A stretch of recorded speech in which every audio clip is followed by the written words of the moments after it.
Well, I'm pleased to say now I'm joined by Billy Mcmahon, who is the owner of Ballymac Micko, who will go from trap 5 in the sprint final at Toaster on Tuesday night. Congratulations, Billy. Let's talk about the dog's heat run first of all. You must have been delighted when you saw how he ran the heat. Yeah, really delighted. Obviously, he's been off for a long time. We took our time, and this has always been the #1 target. So obviously, we've left quite a lot in the tank.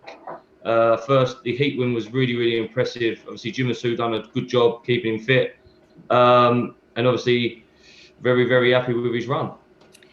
Then the semi-final, obviously, he was beaten by a class dog, the hot favourite for the final in Bocco's John Joe. Can you see any way or any reason why that form will be reversed for the final? The Bocco's John Joe dog's got a great draw in trap 1. I was hoping he would get 4, if I'll be honest, but he's got a great draw on the inside. I need Mr. Roo to come away and then turn left as quick as possible. But as we know in sprint racing, one mistake and you could be in trouble. So look, I wouldn't say Miko's at his peak at the right moment. As I said, we'll be putting a lot of work into him this week and trying to get a little bit extra.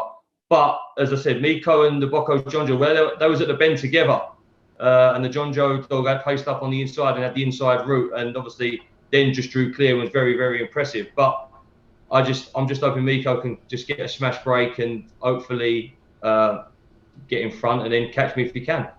I'm assuming you were pleased to be drawn in trap 5 inside Shrew Call, because they're actually quite similar types of dogs, Micko and Shrew Call, aren't they?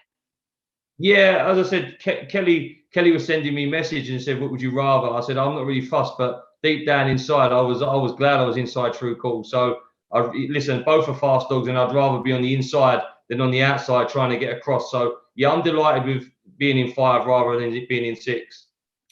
What a dog he's been for you. He's won 10 from 22, and that's just here, not taking into account his trips to Ireland, are always in top class company. And I've actually really been enjoying your tweets. The passion from the owner's point of view comes through. You called him the dog of a lifetime.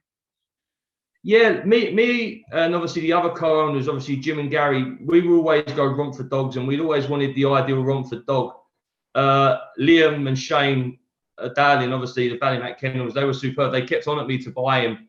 They said he's a real Romford dog for you, and I said, "Oh, I'm not too sure." But eventually we bought him, and Gary Thompson was probably the main one. The other co-owner saying, "Bill, just go and buy him, just go and get him." And to be fair, we've never looked back. He's a dream to own. You know, every sort of competition we seem to put him in, he seems to make the final. He's a clever dog. Like a few people said to me, "Oh, he moved off at the second bend last night," but he does it on purpose. Like he's one of them dogs. He knows if there's space and he can chop the bend, he will chop the bend like he's heat win.